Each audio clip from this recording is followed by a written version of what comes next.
Հարգելի հետևողներ, կզրուցենք Արամ Սարգսյանի հետ, պարոն Սարգսյան, նախ ինչ այսպես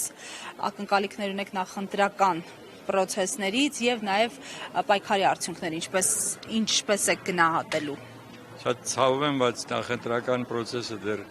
այսպես մեծ ոգևորություն չի ներշնչում, որովհետեւ մենք չենք տեսնում այն, ինչ որ անհրաժեշտ էր այս պահին անել։ Խոսքը գնում է հիմա ասեմ, մենք առաջարկեցինք բոլոր այդ քաղաքական ուժերին, որոնք կարող են անցնել շեմը, մի փոքր հուշագիր ստորագրեն, որտեղ ներկայացնեն այդպիսի միասնական իրենց դիրքորոշումը, որպեսզի ժողովուրդը տեսնի, որ այո, իրենք պարտադրված գնալու են եւ ձևավորեն սեփական կոալիցիոն կառավարություն։ Մենք այս պահին դեռ չենք ստացել արձագանք լուրջ, սա մեկ։ Երկրորդը, ես կարծում եմ, որ այս պահին նաև անհրաժեշտ էր հավաքագրել, ոչ թե սեփական միայն, այսպես ասած, շտեմարանից օգտվել, այլ հավաքագրել հնարավոր այն բոլոր ուժերը, որպեսզի նրանք ոչ թե անպայման ցուցակում լինեն, այլ միասնական գործողություններ իրականացնեն, հատկապես նախընտրական փուլում։ Հիմա ինչ վերաբերում է Բարգավաճ Հայաստանին, մենք համագործակցում ենք այն ծրագրի շուրջ, որը ձևավորվել է արդեն, եւ մենք գտնում ենք, որ դա իսկապես շատ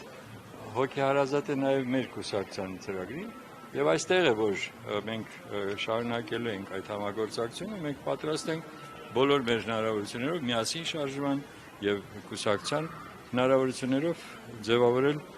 այն, ինչ որ վաղը մյուսօրը կարող է լինել։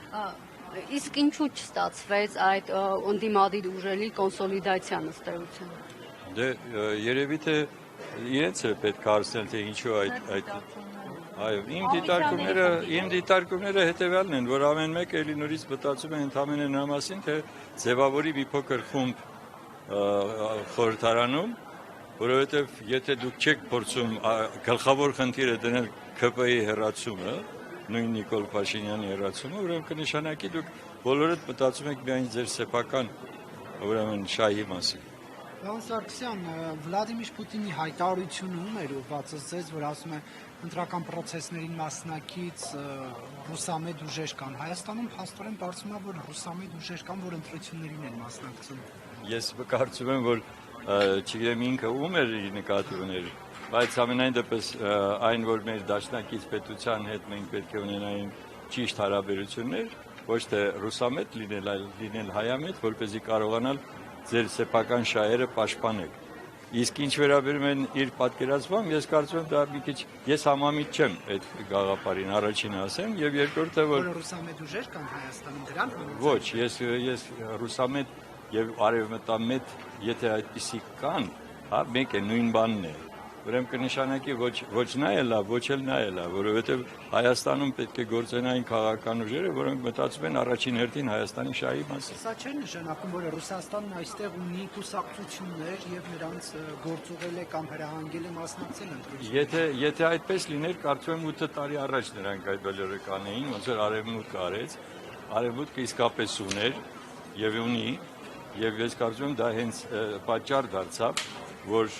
այս պահին մենք ունենք այն ուժերը, որոնք որ հիմա փորձում են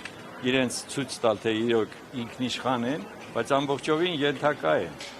Հիմա եկեք ավելի շուտ դրանց մասին խոսենք, որոնք իրոք որևէ քայլ չեն արել, որպեսզի այդ ինքնիշխանությունը հաստատվի։ Ես տեսակետից ես կարծում եմ, որ խոսել հիմա ընդհանրապես արևմտամետ, ռուսամետ եւ այլն, եթե դուք հայկական շահը չեք պաշտպանելու, դուք այլևս որևէ մեկին պետք չէ։ Այդուհանդերձ, երբ Ռուսաստանի նախագահն ասում է, որ կան ռուսամետ